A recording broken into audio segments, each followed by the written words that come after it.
Switch it up on you a little bit, huh? Oh, I love the new intro, dude. Looks dope. Keeping it simple. And now that we're movies, money, music instead of movies, money, Mary Jane, it got to switch things up a No little. kidding. You know? Are Yeah. you giving up the? Are you trying to give up the smoke like Snoop?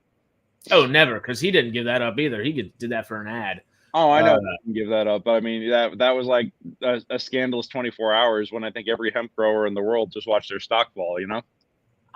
My mom called me and was like, I swear to God, he's just going to try to sell me edibles in a day, isn't he? I'm like, well, it wasn't edibles. It ends up being a smokeless fire pit, but close enough, you know?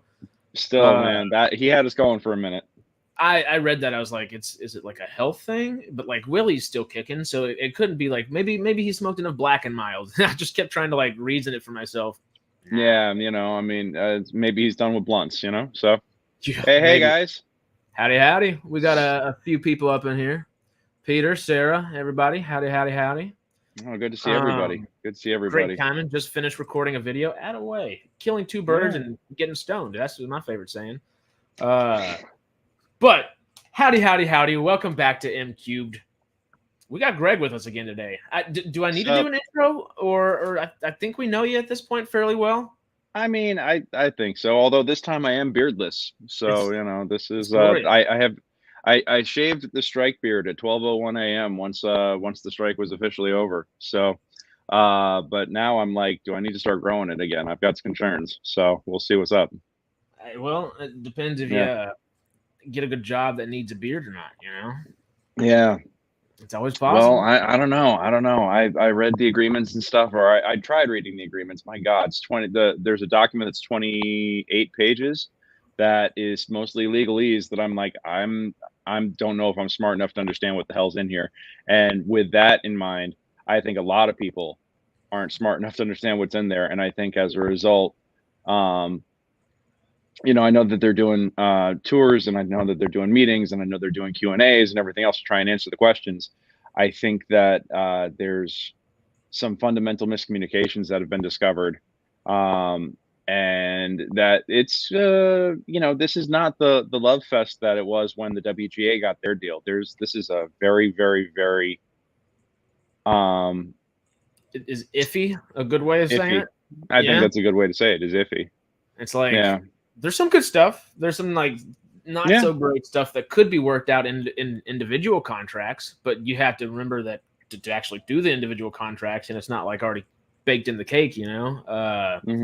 It's gonna be interesting. Yeah. But before we jump into all that, But anyway, we got some other stuff to talk about. Yeah. Shall we keep it a simple to begin with, or as simple as let's keep it light can be? We got a lot of people. Honestly, I think this is. I'm obviously James Gunn could come out and say like he's got half a dozen other people, but I'm pretty sure this is like the main cast at this point. Obviously, there's still Nathan Fillion, Guy Gardner, and a bunch of other people, but we have Superman, Lois Lane, Lex Luthor, Eve Tessmacher, Jimmy Olsen. Miss Tessmacher, you know, and good looking Eve Tessmacher. I'm excited for this movie. It's gonna be a good one. Yeah. Any thoughts on that at all? I like the casting so far myself. I think it's pretty spot on. They look the part, which is really nice for a while. I agree. You know, the funny thing is that I'm not a DC guy. I'm a total Marvel stan. But you know what? My wife is a tremendous Superman fan. So you know, I think that I would take her to see this, and I think I'd be stoked for it. And I'm intrigued to see where it goes, and you know, I know that the DC movie universe has been lacking up to this point. I think James Gunn has got the goods to turn it around, because I mean, you saw what he did with Guardians, and I mean, you know, I was a Guardians of the Galaxy fan before the movies. You know, cool. Like from back from the books, and when they announced a Guardians movie, I was like, really? Like, this isn't a big enough title to warrant this level of, you know, media and like, I was like, but you know what? And the thing is, I wasn't that familiar with James Gunn's work up to that point. And now I'm like, oh, he can carry it. Now you give him a flagship character like Superman. I think he's got this in the bag, and I think that we're going to see some really spectacular stuff out of him. So, you know, he's got an eye for talent, and he's got an eye for great storytelling. He could have been a So, good casting director from the looks of it too. Honestly, I mean, he's doing damn well. well, he's got Sarah Finn doing that for him, so you can't go wrong there either. Best in the business. So, Well, yeah, no, I love almost all of James Gunn's work. I do not like the new Suicide Squad, and I didn't like Peacemaker. I like a lot of aspects of both of them, but it felt like it was just like a little too much for me. But then Guardians 3 kind of dialed that back, and where I was, man, has had to put together a soundtrack though. Holy shit! The soundtracks are always immaculate. James Gunn's a special man for soundtracks. I love it. I can't even begin to tell you how many times I've been listening to Space Hog ever since Guardians 3 came out. So just for the sake of it, which has the best soundtrack out of the three? I gotta say 3 because that's the music that I listened to growing up. That was my soundtrack to my youth. So hearing some of these tracks back, I was like, shit, especially in the context of how they were used in the movie. I think the minute I heard the bass line from In the Meantime, I just got chills, and it was like, okay, yes, I know that they went a little more 90s centric with this soundtrack, and but it makes dude, sense. it delivered. It was like, oh God, I remember first hearing this on the radio. I remember hearing this in the halls of my high school. All they needed was some Rage Against the Machine, some Pearl Jam, and some Red Hot Chili Peppers, and that would have been like it. But what I like about James Gunn is that he doesn't go for the obvious songs. He goes for the stuff that's a little less obvious, yet is still fucking epic, and finds, like the hidden gems, So yeah, that's one of his best parts, and he likes to give those hidden gems to Sean Gunn all the time, which is kind of fun. But also that, I mean, hey, Sean Gunn maybe getting in here, maybe getting in the door because he's James' brother, but at the same time he delivers. I can't hate on the guy because he delivers good work. And he's also got was it Gilmore Girls or Gossip Girls? One of the two. He was a big part of one of those shows, right? Yeah. And then he did Chris Pratt's show, Terminalist, I believe, as well. Okay. One of the big guys in there. One of the few days I was on that set. He was Gilmore Girls. Yeah. Gilmore. Okay. Well, which Marvel trailer are you talking about, Melvin? Tracks only real fans will recognize. But which Marvel trailer? Is there one that came out? What If? Oh yeah, the What If one. What If season 2 looks dope. I'm pumped for it. That's dude, multiverse done right. It looks so good, and I'm glad I can actually finally talk about this from like a promotional standpoint now. Like I like fanboying out about stuff. I'm not involved in any of these projects. I would love to be involved in these projects. I'm not involved in any of these projects, but even still, I couldn't talk about. Are you sure? I signed an NDA, so although I'm pretty sure that that's going to Pedro Pascal because he's like everybody's guy over there. I really, I really like Jim Halpert as my Mr. Fantastic. I really did, even though he got spaghettied, So yeah, I mean, I freaking love Pedro, and Pedro's great in everything he does, but it's just like we'll talk about her in a little bit, but it's like Jen Ortega and Pedro Pascal are in everything right now, and I get they are having a moment, And Chris Pratt's doing the same thing in animation, but no facts. Hey, but you know what? I'm not hating on him. If you can get the work, get that work, get that money, man. Like don't. It's all fleeting. It's all fleeting. Yeah. So get it while you can, and I'm not mad at any of that. As long as they do a good job. Because, I mean, Pedro for Last of Us, everybody was hesitant on, and I never played the games, but just for the look, I was like, this isn't right. Like, get Nikolai Coster-Waldau or somebody, And I still think that would have been cool, but Pedro was perfect. I mean, the guy just delivers devastating performance after devastating performance, So, I mean, you can't go wrong. So, Meowvils. Oh, did you see Marvels, by the way? Yeah. The Meowvils. Jen, my wife, sent me that trailer last night, and I fell asleep before I could watch it. But I'm very excited to check that out. It's a cat parody of the Marvels. Oh, that's an actual thing. Yeah. Well, it's going around on the internet right now, which means it's a thing, but it's not an actual project. But I saw the Marvels. I could tell that they cut about 10 to 20 minutes too much out of it because there were some big pacing issues that I found. But on the whole, I fucking loved it, and it does not deserve the scorn that it was getting. I know that there's like the Incel AstroTurf campaign against it. Fuck those guys. Actually, it's probably why they're all angry. Is because that's not happening. But yeah, I didn't think it deserved the hate. I think that it's suffering from lack of promotion, and I didn't want to think that Yeah. superhero fatigue was a real thing, but superhero fatigue I think can be a real thing. But it comes and goes based on, like, we've seen it boomerang and bounce around so much based on the project. It's like, oh, they'll have a misstep here and then the next one's a smash hit. Uh-huh. And so I don't know. I mean, Loki season 2 was outstanding. Loki season 2 was Oh my great. God, that was such Great. that was a chef's kiss. And I'm sorry, Tom Hiddleston, but you're a fucking liar if you're telling me that you're not involved in future projects at this point. They will bring you back in. Yeah. Is that a vie for more money?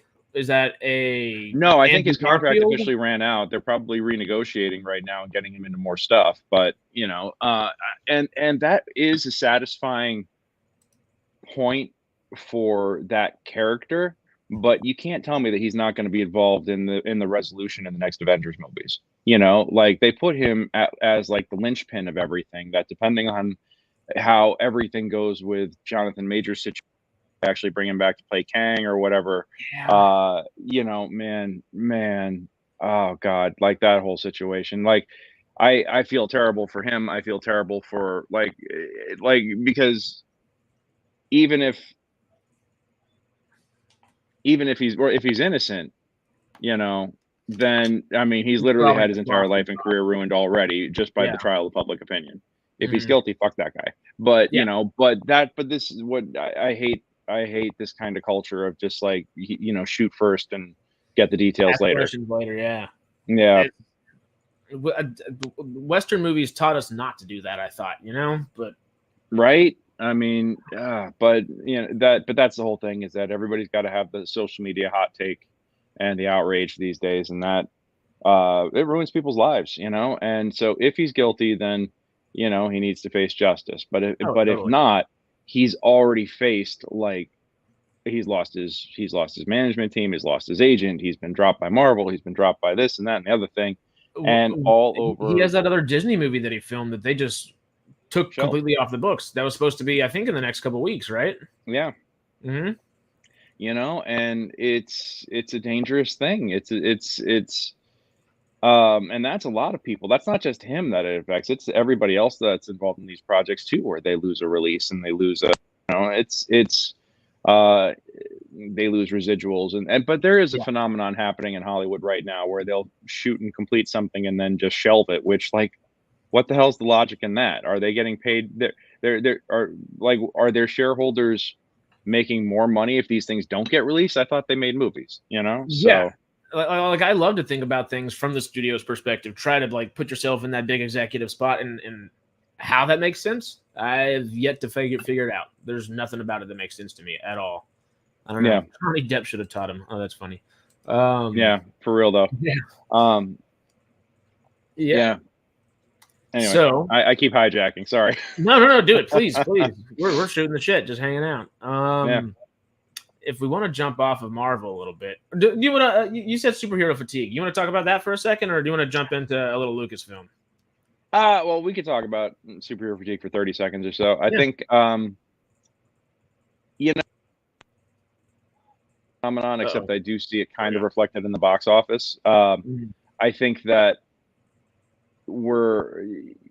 I think we're seeing studio fatigue more than superhero fatigue, and I also think we're seeing the widely varying quality of teams that Marvel brought in to do different projects. And I know that Chapek came in at the top of the pandemic and was like, crank out as much content as possible, as fast as possible. And as a result, we had She-Hulk, we had Secret Invasion, with these unfinished post-production things.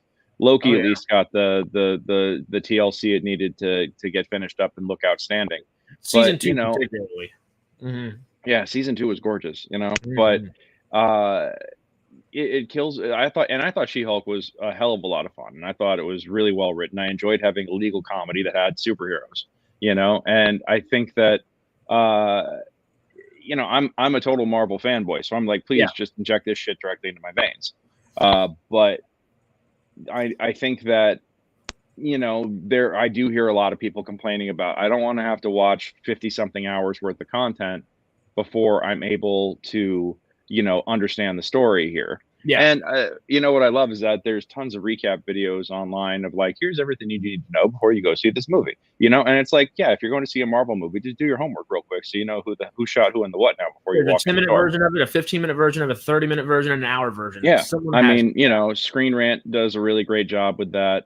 Screen Crush does. Ryan Airy does not. Mm-hmm. Yeah, I fucking love that dude. He Little does such outstanding work. Yeah. Oh, I had a little dog. I love dogs. It cracks me up. Yeah. And I keep telling Jen I want the variant shirt out of their store, so I got to grab that at some point. But I think that a lot of people who aren't comic book fans are like, how much of this do I have to watch before I go see the new thing? And they want movies to just be easy, and I can understand that. On the other hand, the Marvels had an AstroTurf campaign going against it before it even. Yes, you know what, and I agree with that too, because I think that shows the Sarah, I think you bring up an excellent point. When it's not done well, people don't want to see it. Although I think the Marvels, besides needing a far better edit than it got, I think the Marvels is actually a really good movie. I thought it was fun. I thought it was great. Team up. I think Aman Vellani was like, great. Oh my God, she's fantastic. I hadn't watched Miss Marvel.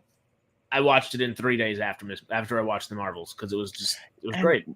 And Miss Marvel had its problems with the whole clandestine storyline, but man, it's nice to see a superhero with a healthy home life, because I'm so tired of dead parents, and the family is like some of the best part of that movie. So I think the Marvels doesn't deserve the bad rap that it gets.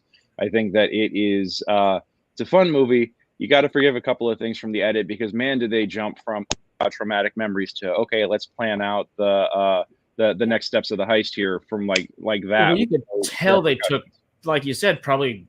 I mean, maybe they alone, maybe 20 minutes out of that thing. I feel like they could have cut 10 minutes alone out of the musical aspect of it, which probably helped at the end of the day, but narratively didn't make much sense, and it just kind of felt rushed and skipped over. Yeah, and I also think that everybody wants to shit on Brie Larson. Great. Nope. She's, I thought. Oh, wait, hold up. I think it's going scratchy for a second. It sounds like it. It sounds like someone's typing. I don't know what's going on. Second, because I was pulling up info on the Marvels, but then I forgot that I'm on my shitty laptop, not my supercomputer. So, all I got from that was Marvel's shitty laptop, not supercomputer. But I think I got. Am I back now? You're back. You're back. Yeah, you're actually perfect there. Yeah, sorry, I was pulling up the cast list on the Marvels because I wanted to. Yeah, I'm on my crappy laptop right now because my better computer is in the shop at the moment. So, or needs to go to the shop rather. So yeah, I thought that Tiana Paris was like the glue that kind of held them together. I thought Aman Vellani was like the most endearing and heartwarming comic relief, and she's like the perfect person for Miss Marvel. And I really thought that Brie Larson gave a solid, nuanced performance. A lot of people say that she's too wooden, she's too small, and I know that there are moments that in the first Captain Marvel movie where it was like, oh yeah, maybe. Sure. Yeah, but I felt like this felt more lived in, and if you watch her eyes, the whole performance, like the life is there. She's just playing a very restrained character who literally is like a walking supernova. So of course she's going to be tight, she's going to be restrained. Mm-hmm. Yeah, exactly. So, I felt like that she was being very honest to the character and to herself. I felt like that the edit kind of butchered a lot of the emotional arcs and moments, unfortunately, when they just cut so much shit out. And when I'm saying that you cut too much shit out of the story, like then it's pretty obvious, because I'm not normally. You want to cut the fat down, but yeah, but they cut way too much lean muscle mass out of this one too. It could. I appreciated the 90-minute time, but the time, but this one could have sat at 2 hours and it wouldn't have bothered me.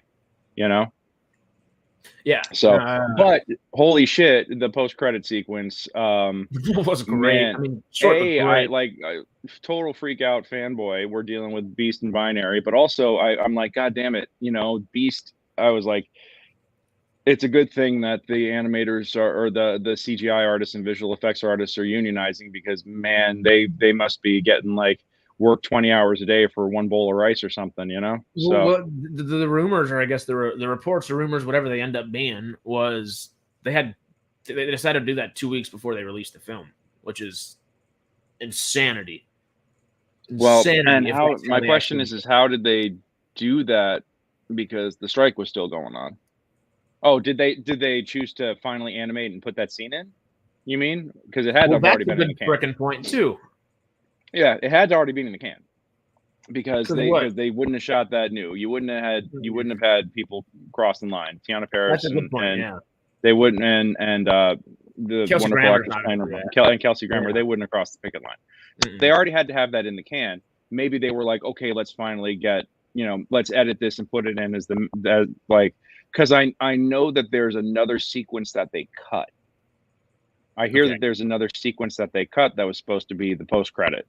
And then if they put that in instead, that would make sense as to why Beast looked kind of unfinished. He looked a little, just a little janky, undercooked.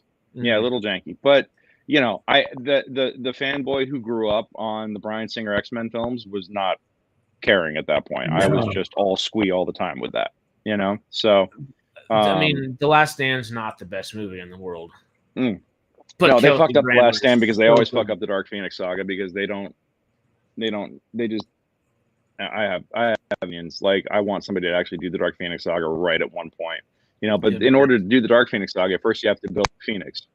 True. Yeah, build up the characters so they actually have like a dramatic arc, and everybody just wants to go right to Jean is gone evil. Oh, Jean is dead. Oh, poor Scott, or whatever else. And I felt like The Last Stand also relied too much on, recognize this character. Here's like the 2-second frame that they're in, and also, I'm the Juggernaut bitch as a meme. And, I felt like everything they got right in X2, they fucked up in X3. Yeah, no, that's a good way of saying it. It was Bryan Singer for both of them, right?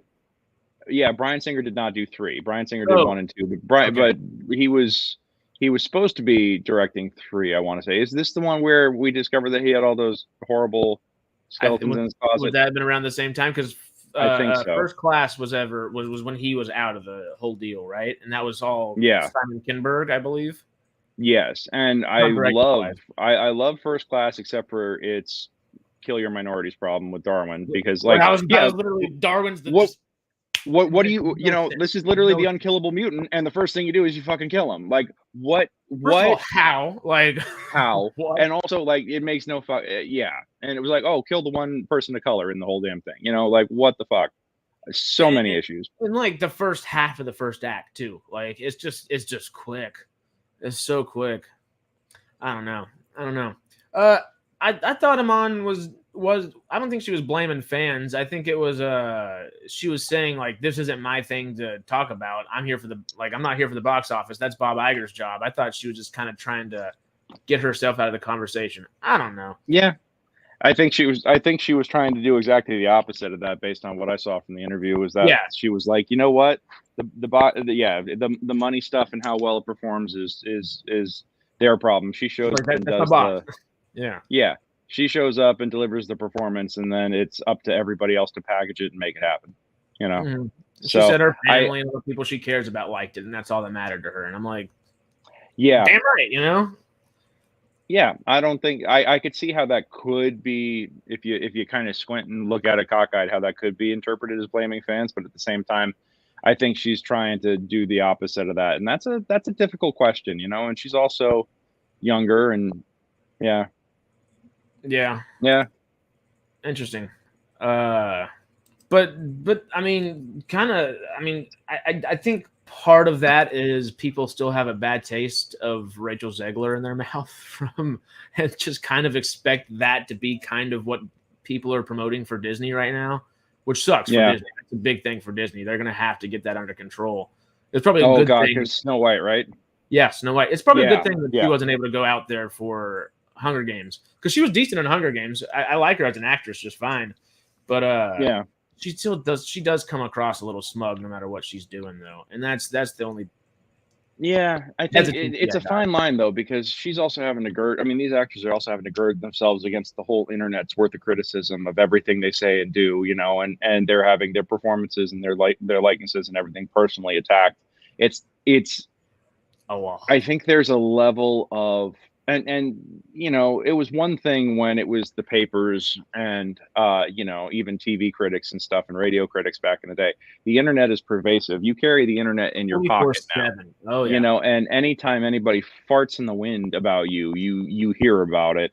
Mm-hmm. And it's a level of the world telling you what they think of you all the time in real time. That's a tremendous amount of pressure. Oh, it's so and then also the number of times you say something that you think you're saying the right thing and it gets chopped up and taken out of context and you wind up looking like an asshole anyway. And then also people who fuck up and sound like idiots or jerks. And I think that we all. It says something. Yeah, right. Oh my God, no. I'm so glad that the internet didn't exist when I was a child, because the stupid shit I said and did, I don't need that coming back to haunt me. It haunts my dreams enough as it is. This is why I keep my therapist in business. But there's you've made a certain level of success when it seems like the world is rooting for you to fail and fall on your face. Yeah, that's true. And like that seems so counterintuitive and so toxic and awful, but it's true. That they root for anybody who's got success, anybody who's got money, anybody who's got nice clothes, anybody who's in a feature film, that they work their asses off for. God only knows like how hard they work to get to that point. And they finally get it. And now because they have it, everybody wants to see you fucking fail. Like, or they take great delight in you flaming out. That's a psychological weight that I don't know if I can handle that, because honestly, I didn't come to Hollywood to be famous. I came to Hollywood to do TV, which I know seems like seems like the same thing, but it's very different, because you can make a living as a character actor, where people might recognize your face and you just get to pick up gigs on different shows and stuff. And, like that. And you make a decent living, I don't need to be, I don't want to be a Chris Pratt. I don't want to be a Chris Pratt. I'd like to be. Now, what about animated Chris Pratt? I could be down for that. Where it's not necessarily my face, like doing like a Mark Hamill or a Kevin Conroy. I mean, Mark Hamill is kind of a bad example, but at the same time, it's still kind of perfect in that sense, though. Yeah, I mean, Conroy, Richard Dean Anderson's awesome, man. He's got a great fucking career. I'd be happy to trade for that. I mean, I would love to have like the career of someone like a Michael Dorn, where he had chips before he had Star Trek, and then he had Star Trek, and he's got like the guy that he plays. But I'd also be happy to, I don't know. I don't want to be like super famous, because I think fame is toxic and fame is just dangerous, and fame destroys people. I can only imagine the amount of pressure that they feel all the time now. Would you take Reed if you got it though? Fuck. I was never a Fantastic Four guy. Reed Richards always annoyed the shit out of me. But you know what? If they were offering me 7-8 figures to play Reed Richards, I'd fucking do it. Absolutely. Well, I like Reed, but honestly, you could do Doom well. Doom would be fun.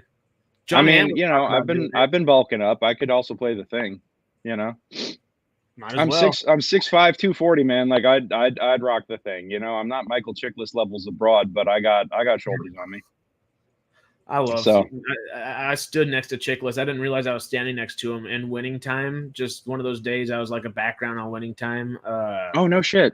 And he was just standing next to me, and I realized, oh wait, this guy's got a line. Like I've just been shooting the shit with people around me for like half an hour. And then you're like, oh fuck, it's that dude from the Shield.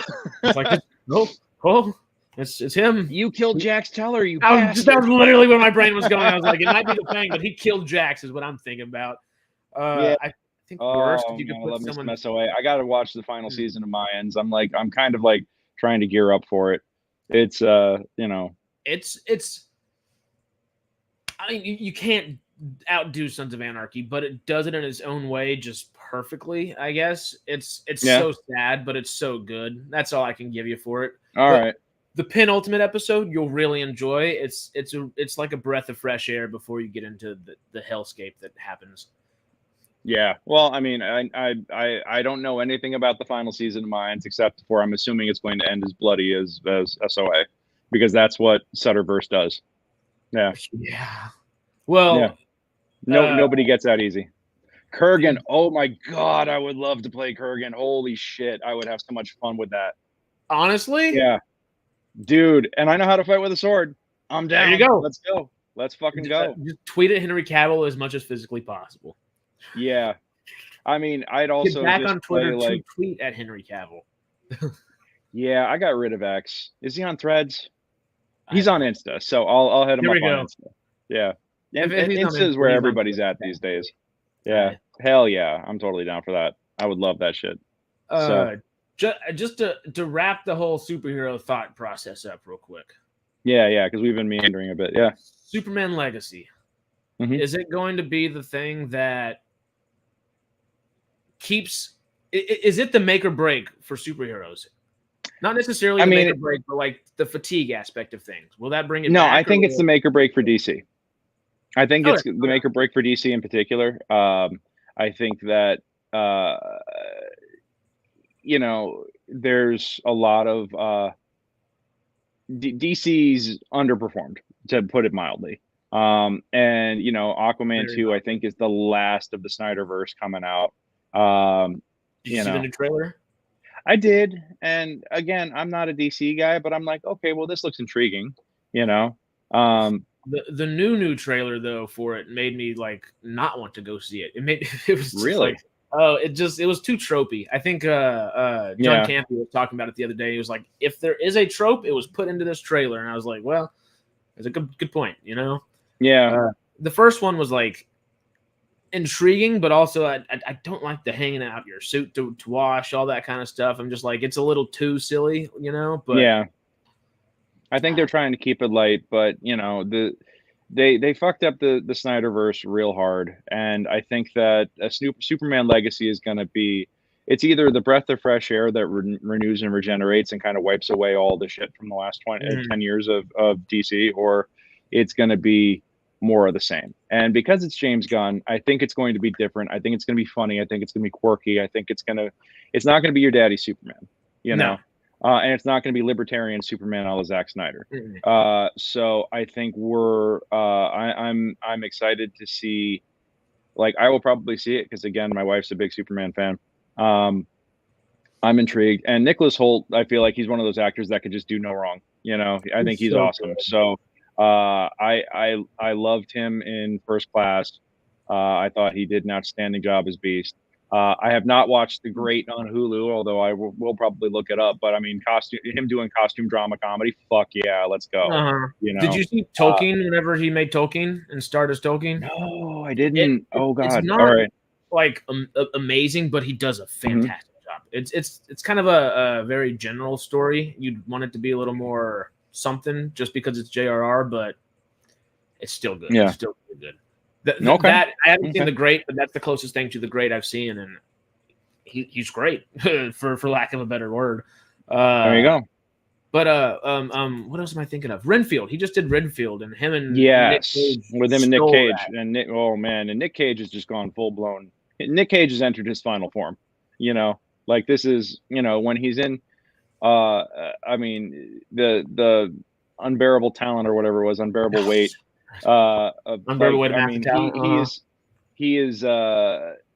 He has reached his peak meta final form, and now I think he's just taking projects to be like, what's fun? He's made his fucking money. He's gotten his flowers. Now he's just looking to have a good time.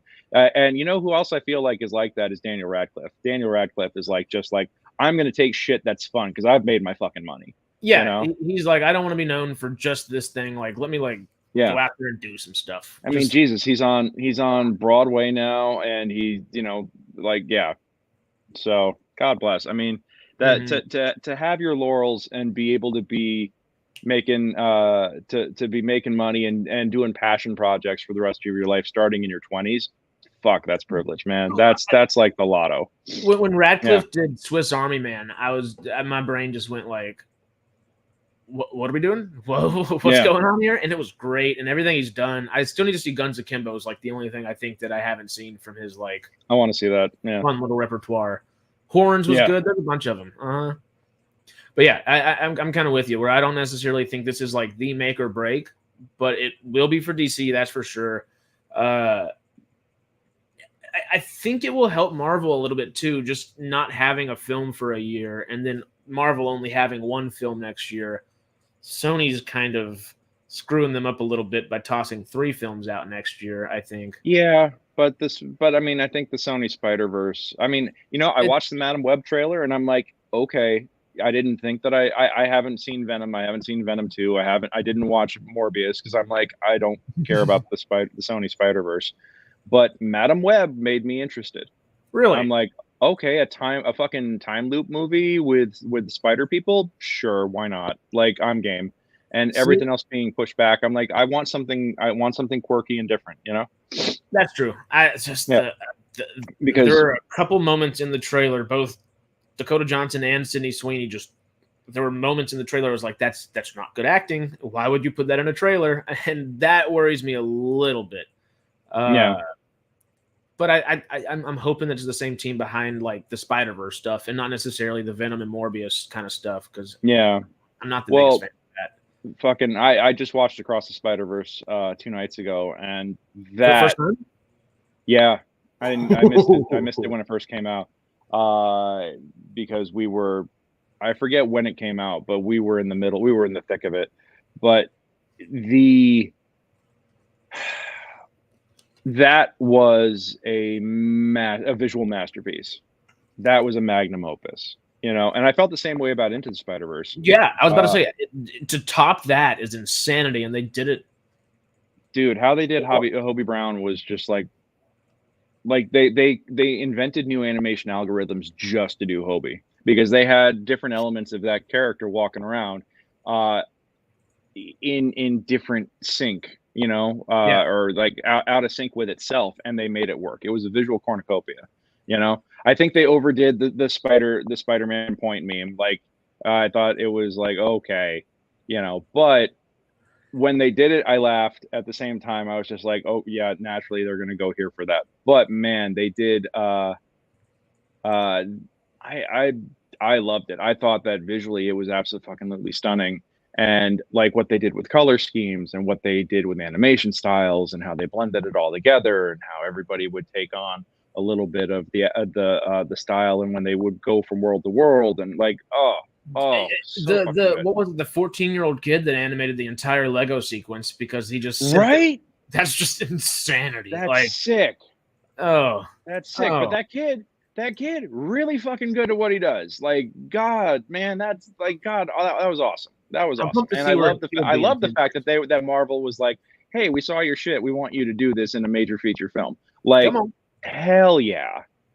Good for them. That's the kind of stories that dreams are made of, Yeah, it's kind of like the Shamook guy from Star Wars. Whenever they did the Luke face, and they were like, "Well, that didn't get the reception we wanted to, so now let's hire this YouTuber who's been doing this." And then it looks so much better in Book of Boba Fett. Not necessarily, super well written necessarily, but Book of Boba Fett. I mean, I think that there was a couple of things that suffered from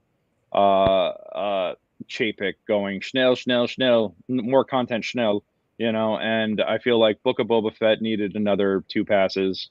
I felt the same way about Secret Invasion. Secret Invasion they went through, and Secret Invasion got fucked by the pandemic because you look and it's like there's no extras anywhere, and they also like did 4 months of reshoots on that thing, so they had no budget left to do the reshoots. So they were, like I watched a lot of behind the scenes stuff on it because I was like, how did they fuck this up?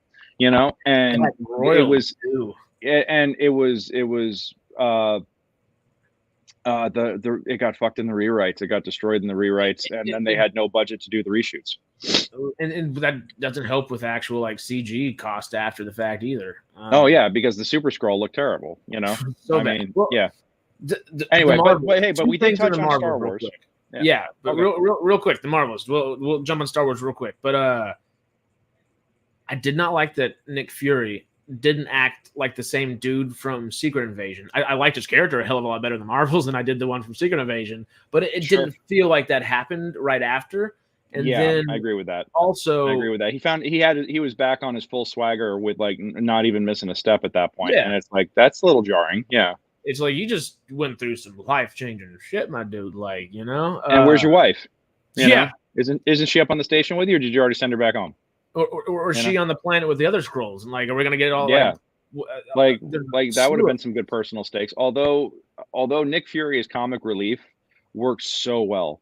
It does, but it's also just like, man, didn't the writing teams talk to each other a little bit to be like, where's the pathos? So, well, that is my other thought process. Is I can't remember her name from Secret Invasion. Do you remember Emilia Clarke's character's name?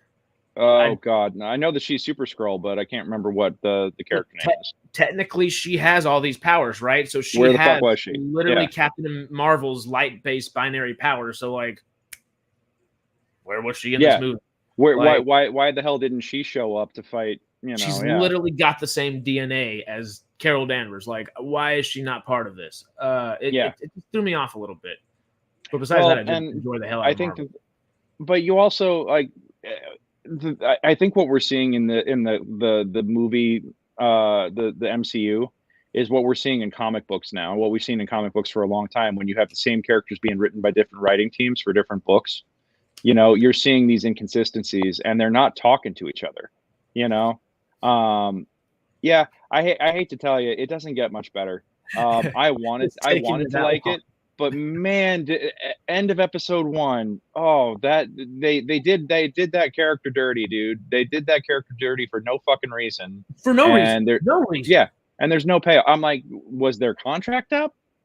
Like, what's going on? Were they asking for too much money? Like, what the hell? That felt very much like a fuck you, get out of here. That's what that felt like. It's not like Kobe Smulders can ask for a whole bunch of money either. It's not like, I mean, she's a great actress It felt like they fridged her. They killed her to motivate Nick, and I'm just like, oh, God, that fucking tired trope. The only good thing in that entire show was, well, look at two things. There were glimpses of greatness from Ben Mendelsohn, which Ben Mendelsohn just gives. It's tough to see him do wrong, yeah. And then Olivia Colman was fantastic. She was the only one. Oh my God, she's my new fave. Yeah, she's the only one who was like actually like acting in that show. And like I feel like Sam Jackson probably was at certain points, but then ended up in the rest of the show and just kind of got bored and tired out from it all. And it just isn't. Yeah, and you could see it because you could see when what was a reshoot, because he's like, why the fuck am I still here? Yeah. He might have an eye patch or the lack thereof, I guess, in Secret Invasion, but that one eye is still kind of like falling asleep a little bit. No, just a touch. I have not watched Monarch: Legacy of Monsters. I will have to check that out. It's pretty decent so far. I'm enjoying it. I did fall asleep in the episode last night, but that's because I was out and about for too long. But yeah. But it is picking up steam. It's fun. Peter did bring a good point up. Game franchises, movies, and TV are the next big thing. So like Last of Us, and I'm kind of with you, because now it's kind of proven that they can do it well. So now, because I mean, I grew up from the era of the original Mario Brothers movie, which is a piece of art in its own way. Old Hoskins. Yeah. Oh man, and they did Leguizamo and Hoskins dirty with that, and you had Dennis Hopper. Dennis Hopper, You had, I like the idea of some crazy sci-fi thing like that, but don't make it Mario. Like that could have worked if it was like its own thing. It would have been weird and fun, and it would have been like almost like a precursor to something Mummy-like in a way. But like, it just didn't need to. And it's one of those where it's like, oh, it suffers from the same problems as Spider-Man Turn Off the Dark. They didn't know the source material and they didn't respect it. Yeah, it's like they watched one fucking. Oh, I do really want to. I want to be in Fallout, and I know where they're shooting it in New Mexico too. Oh my God. Yeah, dude. Dude, you want to just make like a fucking Fallout fan film and send it over to them? Let's do it. I got a 3D printer. Let's fucking do print it. some stuff out. Let's print out some Let's Fallout go. stuff. I'm in. Because I really want to do Fallout. I want to see Fallout. I want to be in Fallout. I want to be in too. Fallout so bad. Yeah. Amazon's like, we talk about them all the time on Sidetrack just because it's Stargate based at the moment. But like, Sure.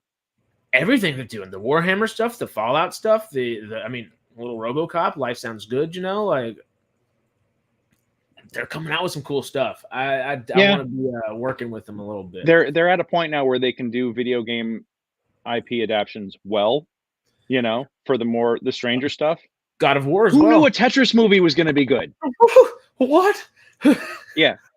Like, who knew a Tetris movie was going to be good? It makes no sense. God of War. Yep. Yeah. God of War. But you know, but part of what makes those work is the fact that the games are so cinematic to begin with. Yeah. You know?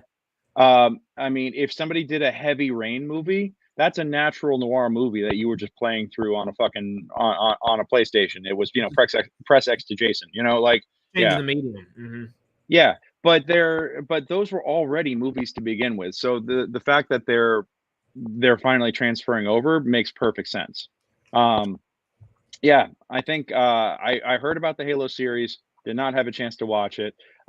Sonic, once they fixed them in post-production, or once they fixed the you know, toothy Sonic was terrifying, you know. Oh, that's god awful. Although the cyberbullying that people engaged in to get them fixed was, you know, not cool, but they fixed it. Yeah, but at the same time, like two wrongs doesn't make a right. You get these toxic entitled fanboys, like, you know, all it did was show them that bullying works, and it's not. There's many layers to that onion that are problematic, you know. So we'll strikify that another day. Although the Rescue Rangers cameo, Sonic's cameo and Rescue Rangers, Toothy Sonic's cameo and Rescue Rangers was gold. If you didn't see it, I still haven't seen Rescue Rangers, and everyone said I need to, and I got to. How old are you? 24. Almost 25. 24. Jesus Christ. All right, I'm 42. I have my 2-year-old niece coming in today, okay. So it's a good thing to watch with her.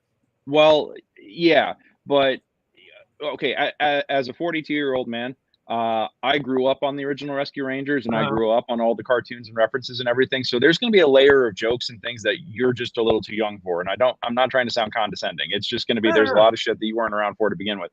But my wife and I sat and watched Rescue Rangers, and we laughed until we cried, and we were gasping the whole time at just all of these references from the 80s and 90s that we were just like, wow. You know, I think people do realize that it's a toxic and very vocal minority, but the problem is that they're the ones hogging the microphone, and they already like know how to punch well above their weight class in terms of influence because of how they can know how to manipulate things like Rotten Tomatoes and everything else. They can yes, thank you. Yeah. It is a very vocal minority, but that doesn't discount the fact that they know how to work the system to have traction. You know, these carpet bombing campaigns on review sites and these astroturfing campaigns to discredit things that they don't like, you know, with it's abhorrent. I think to say that, well, they're just a very vocal minority is a little dismissive of the toxic influence that they have. You know, and it's, you know, it doesn't matter if it's just a few shitheads, you know, or you know, a few bad apples spoils the bushel, you know. And it's so fuck those guys is what I'm saying, you know. And so and I think that the entitled fanboys need to go fuck off. Yeah. Because I also used to sell Star Wars toys, like company that had the Star Wars license, and I dealt with I got doxxed multiple times because I was the customer service and marketing guy. I got doxxed when they didn't like the product that we put out, you know. So when we had stuff that had what to do it. Yeah, look, we can express when things are bad, you know. But there's legitimate criticism, and then there's shitting on anything that has women or minorities in power. There's the thinly veiled sexism, the thinly veiled misogyny, thinly veiled racism. There's, you know, like there's legitimate critique, like saying that the Marvels needed, about 20 minutes put back into it, versus Brie Larson's a terrible actor and doesn't deserve anything, and is a horrible human being, and how fucking dare she, play she got an Oscar for a Marvel. reason, Yeah, exactly. There's and because she's a woman, like there's legitimate criticism, and then there's shit criticism, and there are a lot of people who try to hide their bigotry behind legitimate criticism, and all you have to do is do a little scraping away, and it's like, oh, it's not that the product was bad. I mean, the product may not be perfect, but the product isn't bad. You're just a piece of shit, and there's, or not as bad as they're trying to make it out to be. Yeah, it's not, but they want to foul it up for everybody else. They want to yuck everybody's yum, because they get off on having the power to influence things, and you can see it in box office totals. You can see it on review sites. You can see the impact that this has. These dipshits tricked Sony into releasing Morbius the second time and losing even more money. And losing even more money on it. So I mean, to dismiss them, I think, is to do so at our own peril, because they know how to work the system, and they exercise that, and they flex that, and they revel in that. So I just on the opposite side, it's there too, though. The toxic positivity is there. Like, we have to like this, we have to like that, and that's kind of like I guess studio kind of like. And then the pendulum swings too far the other way, where it's like you can't criticize it at all.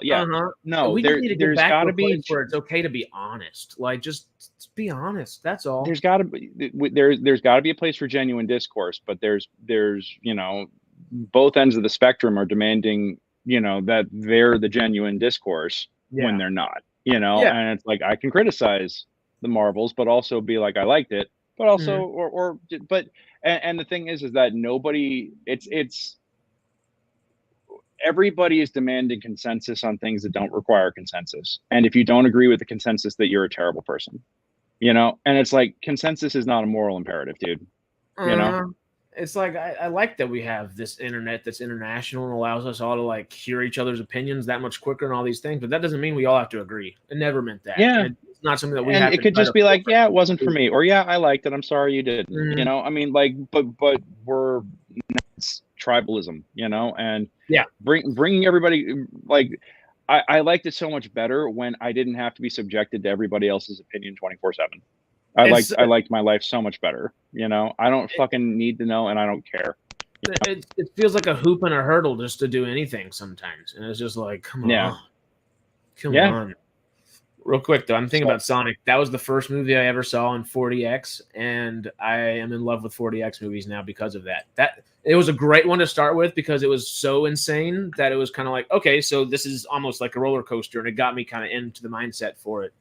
But I always love going to a 40X screening, and because I saw the Marvels in 40X, and that was like a lot of like families that weren't used to that, and we're like, what the hell are we doing? Same thing. Moving chairs and shit. Yeah. The best I've ever seen though was John Wick 4. I went to go see in 40X, and that's a bunch of like dudes in their 40s and 50s and everything going to go see it, and there was one guy that was like in the first or second row that literally, as the commercials were going on, just stood up and said, guys. He made an announcement to the whole theater. It was just, guys, I'm be screaming for a little bit. I'm sorry, just ahead of time. This is freaky as shit. And just kind of like sat back down after that. It was great. All right. Oh, it was great. But I love 40X. Sonic was the first one. That made me think of that. That and the whole video game franchise talk from a minute ago. Which, speaking of video games, they just announced again after announcing it, taking it off the docket, I think announcing it again and taking it off the docket again, that we are going to get the KOTOR remake. We're going to get Knights of the Old Republic remake. No shit. Oh, I missed that. Okay. Desperate for. But now that we're talking about Lucasfilm, shall we talk about Dave Filoni and his new wonderful position of Chief Creative Officer over there? Yeah. I mean, I have no love for the sequel trilogy, but the idea. I think that a lot of people are putting some big expectations on him in this office to retcon the new trilogy and all that other shit. It's like, they're not going to do that. Everything that he's been doing has been building up to build the backstory on all that shit. What I don't like is the fact that they sell you with the new trilogy, they basically sold us the framework of the car, and now they're adding the door panels and the seats and the everything else. And I'm like, this context would have been handy to begin with, because it just makes the JJ movies feel like a giant fucking circle jerk without this context, you know? And obviously, I guess it was a little bit of a circle jerk because they had to, like, Trevorrow was in there. They reworked all the Rise of Skywalker, and it's pretty what's the term? Frankenstein, I guess, in a lot of ways. Yeah. But they had too many lens flares plans for things. Like, I just wish like the context was there and they chose not to put it in. And that's one of the biggest things with like the prequels. I love the prequels, but a good chunk of that is because I grew up with Star Wars, the Clone Wars, and now the prequels make perfect sense to me. And it's just like, it's the framework and not the actual, like, it's you know, selling you the car and having you drive off the lot, and then they're fixing all the problems with it afterwards. You know, I feel because I saw the prequels when they first came out, because again, 42, you know, and I was, oh God, it was painful to me watching some of those, because and I felt like that, oh, you could say that they were fixing everything, and they were patching the story in Clone Wars. You know, they were patching all the problems and the criticisms and everything else. And that's not a like, I don't mind. It's order of operation. Okay. Because at least in Marvel, like, it builds on itself, and everything that you see builds on what came before it. You know, I like that kind of additive storytelling as opposed to retroactive storytelling, which is what we're getting in Star Wars right now, where you have to watch all the new shit that came after for the old stuff to be good. Yeah. You know, I'm not a fan of that. I feel like that I was a J.J. Abrams fanboy for a long time. I loved what he did with Star Trek. I loved the Kelvinverse movies. You know, they were mixed bag. Putting the Beastie Boys in. Yeah, what's that? It's no shit. Star Trek I've ever seen. Oops. You haven't watched any of New Trek? You haven't seen Strange New Worlds? You haven't seen? Well, I'm anal about chronology. So if I'm doing something, I'm starting from like Star Trek, like, oh boy, one. So I haven't even watched all of the original series. I haven't seen the original. I've seen like 2 episodes in the animated series. I've seen all of Next Generation multiple times. I've watched most of Deep Space Nine. I've seen about half of Voyager. Never seen an episode of Enterprise, but I've seen every episode of Discovery, Strange New Worlds, and Lower Decks. You know? Okay. I mean, it's literally too much shit, like, to that's why, like, hold it all in your head. But what I love is that there are plenty of YouTube channels out there with great recaps and other stuff. I haven't done Doctor Who for the same thing. It's too much. I watched all the way up until Capaldi. I saw from and I watched from Eccleston up to Capaldi, then I kind of just fell off, because I think because it was around that time that I canceled cable and I didn't get BBC Online, you know. But I want to go back and watch Capaldi, and I want to see why am I blanking on her name, the female doctor, before we get into Jodie Whittaker. Yeah, Jodie Whittaker. I want to watch Capaldi and Whittaker, and then I want to see what Cootie does with the role, because I'm very excited to see. You know, I'm intrigued. We were talking about that yesterday. I haven't seen, I think, a single episode of any Doctor Who, but I love BBC stuff. So I've seen all of Luther, I've seen all of Sherlock, I've seen all of this, and that, and the other. But BBC is good television. Like, they're good. I guess with Doctor Who, though, it's just the longevity of it, but I keep up with the actors because I love what the actors' careers end up doing right after Doctor Who. And it seems like they're good at casting people, particularly for the Doctor, and pushing them forward. I guess Karen Gillan is somebody that was in Doctor Who, too, wasn't she? Yeah, Karen Gillan was one of the companions. She was Matt Smith's companion. Okay. Or one of them. And then... who was it? Was it Jenna Coleman who came in? I felt like they did her dirty when Smith regenerated, because they made it all about how he was longing for Karen Gillan's character, and I was just like, oh, just forget the person. Pond, yeah. Oh, I do, yeah. Amy Pond, yeah. God, I had. I enjoyed so much Doctor Who. It's not one of those sci-fi shows that makes sense in terms of like science. Yeah. But it is really good emotional storytelling. Like that's a TV show that watching it, I cried watching it multiple times because of just how invested I got, even though it didn't necessarily make great sense, you know? No, not Freema. Although she is getting her own series spinoff, I think. I don't know if it's like I don't know if it's TV or if it's audiobooks, because I know that the BBC is big on doing audiobooks. That's how Paul Gand really got to do a lot of the Eighth Doctor stuff. Hold on a second. I'm probably gonna get all choppy here. We'll see. I'll let you know. Yeah. Will you watch Who on Disney? Clara Oswald. Okay. Jenna Coleman. Yeah, Jenna Coleman played Clara Oswald. I thought they did Clara dirty. Catherine Tate. Oh, and I love Catherine Tate. Catherine Tate was outstanding. David Tennant and Catherine Tate, dude, they put on an acting clinic, the two of them. They are so fucking good. And I'm intrigued to see the Christmas episode this year because it reunites Tennant and Tate. And they've got some interesting traditions with Doctor Who, you know, like the Christmas episode every year. Is that going to be the one with did you see Sex Education? No, my old roommate loved it and always told me to. Or am I muted? I can't hear you. Oh, you can't hear me? Hold on. Can y'all hear me in the chat? Yay, nay? We can still hear you. Hold on. Suddenly, I can't hear you.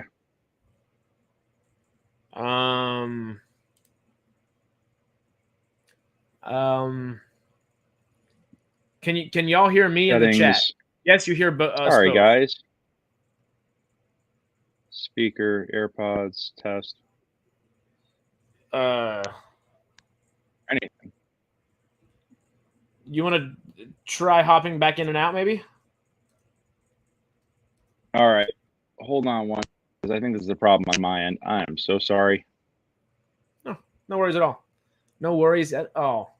Well, while we're hanging, though, Dave Filoni as Chief Creative Officer. I am very excited and intrigued for it. I am worried just a little bit, but not like a whole bunch. I think Filoni is the lore guy for Star Wars, but I don't necessarily love his writing by his lonesome, which I'm worried about. Oh, we got reverb. Can you hear us? Okay. I got you back. There we go. Yeah? Can you hear me now? Yeah, we got you. Booyah. I'm concerned. Can't be worse than KK. KK's still there. Kathleen Kennedy's still there. She's still, is she president and CEO or just president? I can never remember. But she's still there. Dave's just the chief creative officer. So I think that's a great position for him, especially just being like the guy for the lore that he is. But as much as I'm God Emperor Dave Filoni, like I grew up watching his stuff. I love his stuff. Like it is amazing when he's got someone like George Lucas to help him with the Clone Wars or Simon Kinberg to help him write Rebels or something like that. Ahsoka was his first live action thing by himself, and that kind of concerns me. Bad Batch is his own thing. So animation, he's fine. Tales of Jedi, his own thing, he's fine. I just don't I don't know who they're going to get to replace Kathleen Kennedy if they ever do, or if she's going to be there. The thing that I'm confused and concerned most about is how he's going to interact with whoever's in charge, and how they're going to, I guess, develop new projects going forward. Are they going to coincide? Are they going to kind of be like, okay, we got a genre of this, kind of doing different things? Or are we sticking in the kind of, because we're right in between New Republic. Well, I guess we're in New Republic. We're post Republic and right before New Republic. Are we going to stick with that? Are we going something different? I don't know. I just would like it to have concisity. If concisity, what, I don't know. English grammar words.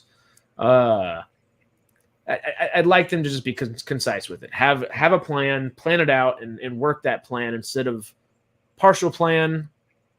The 6 P's. I had a South African man teach me this one time. Proper prior planning prevents poor performance. Yes. And that's what they need. That's what they need. Not prior planning. Proper prior planning prevents poor performance. That's what they need. Yeah. Do you have a thought process on this? What's that? Do you got a thought process on this? I think that there's a thing in Hollywood now where it starts shooting and we'll write the script later. And that's the exact opposite of proper prior planning. And because they decide the release date of the movie, and then they work backwards from there, and they realize that they're already 3 months behind. And it's all about quarterly earnings and shit. And that's not the way to do this, you know? So I think that, and the other thing is that there's just a lot of bad habits that I think Hollywood gets into in the biggest projects, that it's like, oh yeah, no, it's okay to start shooting without a script. We'll fucking fix it in post, you know, and then they can't fix it in post. And then they're like, I don't know what happened, you know? And it's, I just, you know who kind of epitomizes that? And I love the dude, but making Thor: Love and Thunder put a bad taste in a lot of people's mouths. I feel like that's Taika's kind of thing. He doesn't necessarily like plan out like a whole thing. He's like, okay, we have these scenes, we have this funny thing, we want this, we want this, we want this. Let's film and we'll stitch it together and make the story after the fact. It's like, I just don't. Yeah, I'm not a fan. I enjoyed Love and Thunder. I thought it was a good time, but then again, like, I think a lot of these people are looking for really deep, high art, and sometimes you're with a Taika movie, you're just getting a popcorn eater and just like eat your fucking popcorn. You know, that's what Next Goal Wins was. I just saw that the other day, and it's not great. Michael Fassbender kind of reels things in and keeps it grounded enough to make it enjoyable. And the third act has a lot of heart. Yeah, but the dumb moments hurt the film overall, and it's another good point. I agree with you there. And that is, I think that's like the biggest thing is with these, and we saw that with the SAG contract and everything else. And it's and Sarah, absolutely enjoy the ride. Sometimes these things are just meant to just be a good fucking time, you know. Mm-hmm. I mean, this is more than just like film industry in general. This is literally everywhere. Like, just think the way government buildings look now versus the way they did 100, 200 years ago. Everything and I'm a capitalist till the cows come home. I'm from where ExxonMobil is headquartered. I like money, you know, who doesn't, you know? Yeah. But if you're going to do something, do it with heart, but put a little soul into something. And well, if you're making art, come on. Profit has become the primary motivation and driver behind so many things. And it's unsustainable because, you know, we're at the point now where the Jenga tower is getting so high that it's just going to keep collapsing, you know? Yeah. And like, if all you're doing is trying to inflate stock price, and provide dividends, you're going to run out of, like, you're going to just start sacrificing sacred cows. And at one point you're just going to run out of shit to sacrifice. And then it all comes tumbling down. But, oh yeah, I mean, OpenAI, that's terrible. What's going on over there is terrifying too, because now it's like, it's a hostile takeover by Microsoft with extra steps. That's what's happening. But and then it's also Microsoft took Sam Altman, so they're doing their own thing as well. And like, it's a whole thing. There are some people that don't work well alone. I'm clicking wrong buttons. I'm clicking Surfshark is trying to come up here. Sorry, Surfshark, don't want you right now. Are they sponsoring this or no? No. If they were, I'll pop them up any day of the week. All day. Surfshark, come on. But there are some people that don't work well alone. Taika's one. I agree with you there. No. I don't agree with you, but I do. I agree when it comes to large IP with Taika. I feel like Ragnarok ended up being as good as a film as it was because Feige was there to rein him in. Yeah. Where Thor: Love and Thunder was like, all right, well, do your thing, man. Yeah, but I think a lot of people didn't they bring in these directors for the names, and then the studios don't necessarily recognize like what their style is, you know? I think that's part of the reason why Edgar Wright dropped from Ant-Man. He's like, you're not letting me make an Edgar Wright movie. Now, they got it right, I think, with Sam Raimi, because Doctor Strange Multiverse of Madness was one of the best Sam Raimi movies I'd ever seen, you know? It feels so Raimi. I love that bit. It was 100% Raimi. And the Wanda stuff was so good. I just think about that every now and then. But they let Taika make a Taika movie, and then they're like, why is this so different? It's because they freed him from the Marvel mold and let him be his absurdist self. And then a lot of people are like, this isn't a Marvel movie. Even with that though, like Taika's one of my favorite filmmakers in general. His own stuff, he reeled himself in. Thor: Love and Thunder, I think he just had a little too much fun. And hell, it's never a bad thing, but it is a bad thing whenever it's a multi-billion-dollar company doing all whatever. But I laughed and I enjoyed the movie. I enjoyed it. I think the thing is that they turned like one of the more boring and stoic Shakespearean characters into comedy. I love that. Like I like the fact that they went cosmic and weird with Thor. Because Kenneth Branagh's Thor was so Shakespearean that I was like, woof. I still love the first one. Alan Taylor in the second one. It took me having to watch the original Thor twice to be like, oh, okay, this is actually pretty solid. Because I remember feeling like it was very hollow the first time I saw it. They're just checking all the boxes, but it took me a while to see like, no, this has a lot of heart to it. I just didn't catch it on the first view. Well, Kenneth Branagh is so Shakespearean. I mean, generally, it's just kind of how he. His Henry V is definitive in my mind. I love, I love his work. But are you a fan of the Agatha Christie stuff he's been doing? I have not seen it, and there's just too much going on. I want to. We just did the Murder on the Orient Express escape room up in Northridge. How was that? Which was dope as hell. It was considered to be their toughest room, and we finished it with 10 minutes to spare. So because I might be doing research for a project I'm producing next year. So you're saying you're extremely smart and you could totally play Reed Richards. Is what you said. I'm saying that I was working with a very smart team. It was a Fantastic Four in its own right. Yeah. Were you the Dr. Doom or were you Reed there though? Oh God, I think I was much more the Thing in this. My buddy Brett is very much the Reed Richards of that group. He's even got the hair for it. Beard with the white bits and everything. Yep. He rocks a big beard. So I got about 10 minutes before I got to bounce because I unfortunately have a lunch meeting. Well, I guess, do you want to come back and talk like SAG like for a particular stream at some point? To be honest with you, I'm still unpacking this contract, man. This is deep water. This is deep water. Do it after the fact and just kind of like whenever the vote actually happens. You're thinking it was the vote's ongoing now. The deadline's in early December. Okay.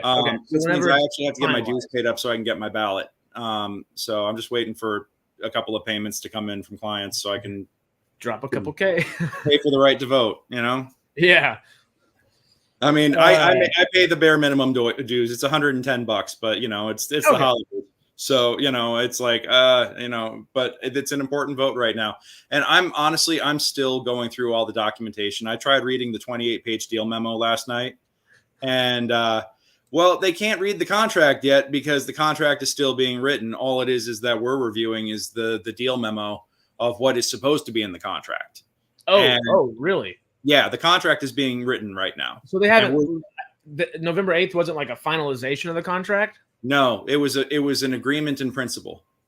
Ooh. Yeah, no, and so the lawyers who are drawing up the contracts right now have the checklist of what's supposed to be enshrined in these things, and we're going to vote on it and approve it before the contract is actually finished.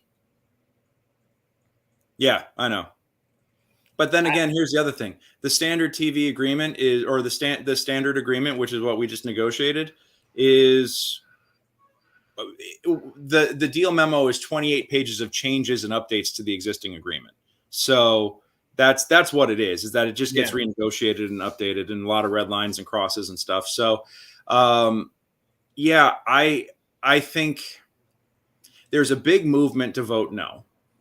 There's a big, at least, but this also could be outsized because this is just what I'm seeing on Reddit and Twitter, or not. I'm not on Twitter anymore, but Reddit and Threads and Facebook and in these places. I see a lot of people saying vote yes. I feel like I see a lot of like thought pieces on vote no. And I am still like trying to decide where I stand on this. People just want to get back to work at the same time. Well, people do want to get back to work, but it's not going to do us any good if the jobs are gone in 3 years because we gave away the farm.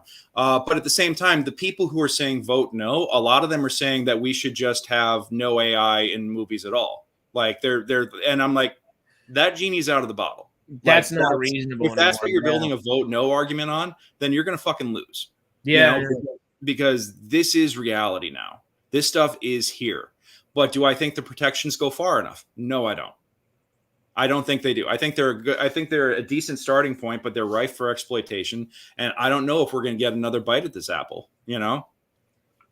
I mean, and if you don't get another bite, you got to wait 2.5, 3 more years, and then it's a whole. By that time, God only knows where things are going to be. Yeah, who knows what things are looking like? I mean, much less the film industry. You think we're going to have fast food chains looking the same way they do in 3 years? Hell no. Nah.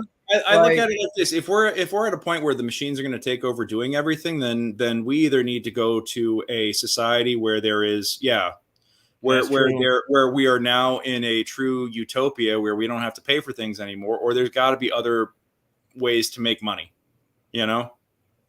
Which I mean, just can do.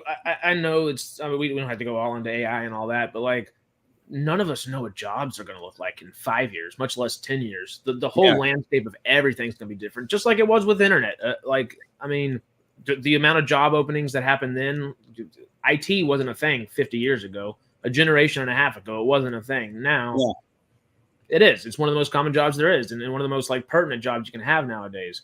Yeah, and I was telling Jen, my wife, last night. I was like, I feel like as I was looking at all this stuff, I'm like, I feel like that the career that I've been trying to build for myself for 20 years is just getting pulled away from me. That's what I felt like reading all this stuff. You know, that kind of goes into what Peter just said too, and that makes sense. Like, yeah, and there are lawyers who are putting out analyses on how this is all rife for exploitation as well, and I'm just like, the hell do we do? You know, when they're at the point now where they're like, oh yeah, well, we'll just bring back dead actors because we could use them without royalty and license. I'm like, then what the fuck do you need me for? There's still I don't know if it's a remake of A Streetcar Named Desire or something different, but there's they license out James Dean's likeness 5 or 6 years ago, and we're still waiting on James Dean's newest movie, which was supposed to be like the first full AI thing, and I'm glad it hasn't come yet, because it's kind of like, because if that was out, this deal would be entirely different. Like, they would have been screwed. I think maybe they were holding off on releasing it until after this was done, so they could just see how bad we're fucked. You know, maybe if it was out in advance, there might have been more people in the streets. But you know, it's funny. The other day, I saw a commercial. Somebody shared a commercial from, I want to say, the Netherlands on Facebook, and it featured Marilyn Monroe, Tupac Shakur, and Bruce Lee. I mean, good 3. I like the 3, but sure, damn. But all AI generated. Oh God. Yeah. Silver Dream Machine money. Silver Dream Machine. I think it's Silver Dream Machine money. I was like, it's not a bad idea. I don't know. I'm not familiar with the Crispin Glover lawsuit. Yeah, what's going on there? I'm not sure. But before you go, the thing that we were going to use to segue into the AI, we'll use to segue into a new to a new SAG AFTRA conversation in the future. Yes. Just with things kind of, whether they're going to stop come January or mid-December or what, at the moment, things are kicking back into effect. So Jenna Ortega, I know Sci-Fi Quest and I were talking about this right before the stream. She just left the Scream franchise just because of scheduling. Yeah. Which I can't remember the name off the top of my head, but anti-Semitism comments got the lady who's been in it for a while. She just got out. So now they're going to have a whole 2 new leads, essentially, which is interesting. Do you think that might happen to other different larger IPs that are trying to bring back their stuff as fast as possible, but so many different studios and so many different productions are trying to do that at once that these IPs are going to have to change fundamentally? It's a hell of an opportunity for AI to be able to have somebody in 2 places at once. Ooh, knock on some wood real quick. Yeah. I think that's the thing, is that everybody's racing to get back into the studios and get caught up. And you're going to run across these situations where you're dealing with, oh, no shit, I did not know that. I had no idea. Oh, wow. Huh. Good. Hey, well, y'all go check out Jenna. Go check out the video about Jenna on Sci-Fi Quest right after this. Yeah. You know, I think that we're going to see this where, you know, everybody's trying to race back to the studios. There's going to be a lot of conflicts, and there's going to be studios are going to, like, some of these IPs are either going to have to wait their turn or they're going to have to recast, you know? And I think there's going to be a significant amount of opportunity for new folks and for refreshing. But in the rush back, you're going to realize that there's going to be room for new top guys to come in and new top people to come in. take chances on things. But I don't know. Like, I'm also just frustrated because I'm like, I feel like the last 2 years have been a boom up until the strike. It was a boom period for TV. Oh, yeah. And I'm like, where the hell were all my auditions? Like, I'm shopping for a new agent now. The pandy had just stopped and like things were kicking again. And yeah, there was a golden age of TV for about 2 years, and then and it all shit the bed. And it's like, yeah, I'm just like, how the hell did I miss all of that? So I'm like, let me talk with my reps and figure out what the hell's going wrong where I'm not getting these chances, you know. But yeah, I mean, I'll tell you, I'm interested to see if with AI and everything else, if we don't see a boom in analog experiences again, you know, like live theater. You know, could be interesting. I haven't even thought about that. Yeah, so, maybe it's a way to AI on plumbing. Like we might get some AI plumbing fixing things or something. Like maybe, I don't know. I've got the electrician skills already, you know, but it's I should go get my license just to be safe. You know, I'm a good theatrical electrician. Yeah, pinball machines. The pinball machines and what's the you'll know it? What's the little dive bar over by y'all? Oh, Blipsy. Blipsy Barcade. Blipsy. Yeah, the dive bar on Western. Yeah. Mm-hmm. Pinball machines, 25 cents a pop. Life is good. Yep. Analog phones become craze. Honestly, something's gonna happen. The old there's gonna be a Joe Walsh's song "Analog Man." Yeah, I feel like that's gonna end up being a thing. Well, you know, I mean, if the machines are starting to take over, I think the solution is going to be for us to go regress and go back up the decision tree a few points and go back and see what, you know, we see an era of steampunk or something. I don't know. I was about to say steampunk. Let's try out some Nikola Tesla things that he was doing. One? Yeah, and get some diesel punk action going on. We'll see. Yeah. Well, I love steampunk. I was talking to a friend of mine that was filming. We had a big old Hobbit feast where we did on Sunday. We did like where a Hobbit would eat 7 meals in a day. We did 7-course meal out of it, kind of deal. Oh damn! A lot of food. That's a lot. We had a buddy come in and he's a cinematographer, so he was filming it and stuff. So hopefully we'll get a video out soon. I'm having trouble getting the files on my computer though. I'm not the most tech savvy person, so I need a little AI sometimes. We were talking about steampunk, and you know, it doesn't have like a large place in the world, but I'm happy it has its little sliver that it has. I don't know. We need more steampunk. Yeah, anything, everything. Little more analog. Absolutely. Just because there were computers like in Steam, like Victorian computers that technically work the same way. It just not the same way, but yeah, it could be utilized in the same way. Punch cards and typewriters. Yeah, we got this. Keep it simple, stupid. Sometimes, you know. Sometimes, man. You know, like I do appreciate being able to get away from. You know, I was on a writing retreat all weekend, and there was part of me that was like glad to be connected with LA, but also, you know, so because I have a business that I run and stuff, and just being like one finger on the pulse and just feeling connected from it. But then there's also just that feeling of I can never truly get away from things, you know? So, and that's good and bad. So yeah, it's 24/7 news cycle, and we're in LA, and I feel like in New York, or like, and maybe a couple other cities throughout the globe, but you're just stuck in it. And this industry specifically, LA is like, it's the pulse. It is the finger on the pulse. Yep. They are. Yeah, some old computers are indeed beautiful. I agree. Last question for the stream. Is a bicycle powered by steampunk? Oh, enough. Wait, is it enough? Oh, never mind. I was going to ask a whole different question. I was going to say, is a bicycle steampunk, or is it like, I don't know. I thought you were asking a whole different question. You strap a steam engine on it. Yeah. True. Just glue some gears on it. You're fine. The talk about Shakespeare real quick. One of my favorite things I've ever done play-wise was I was bottom in Midsummer Night's Dream, but we made it a steampunk Shakespeare kind of thing. Oh, that's cool. So much fun. I had like a wiry kind of my bottom was made of copper, so it was really interesting. It was heavy, but it was good. That's dope. You know, with the way your hair is right now, somebody's got to do Three Musketeers and put you in it. You know. I have the goatee.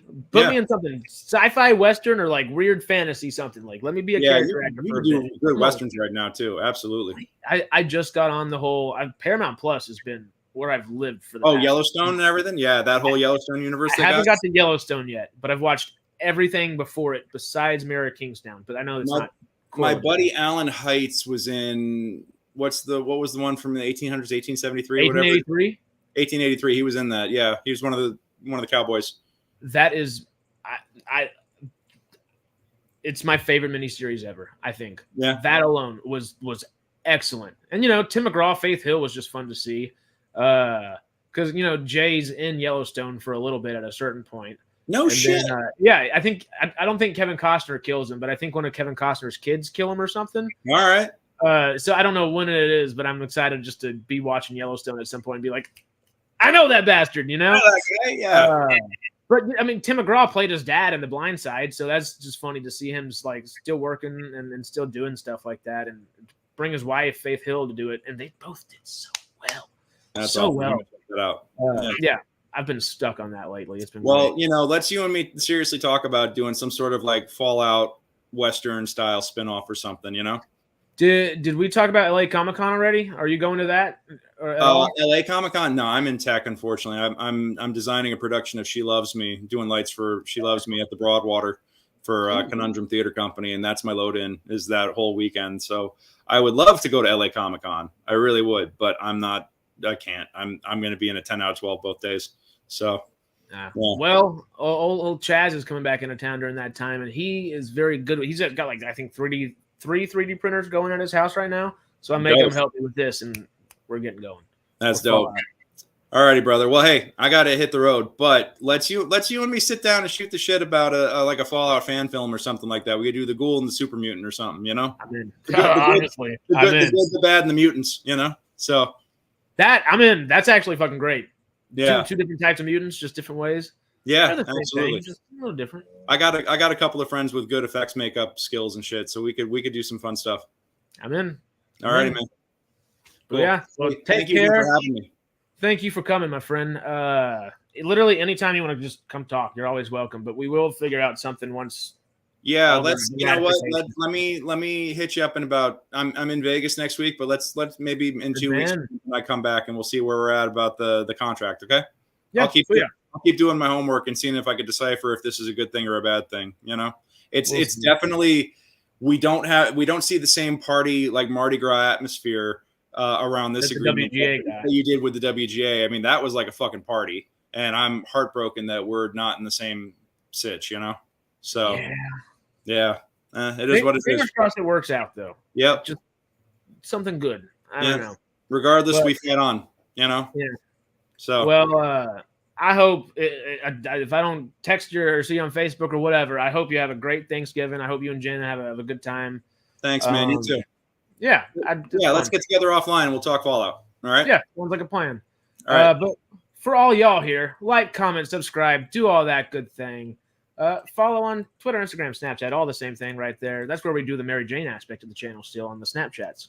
Come say howdy, But that is it from us. Thank y'all for being here. We appreciate it. And we will see y'all soon. Later, y'all.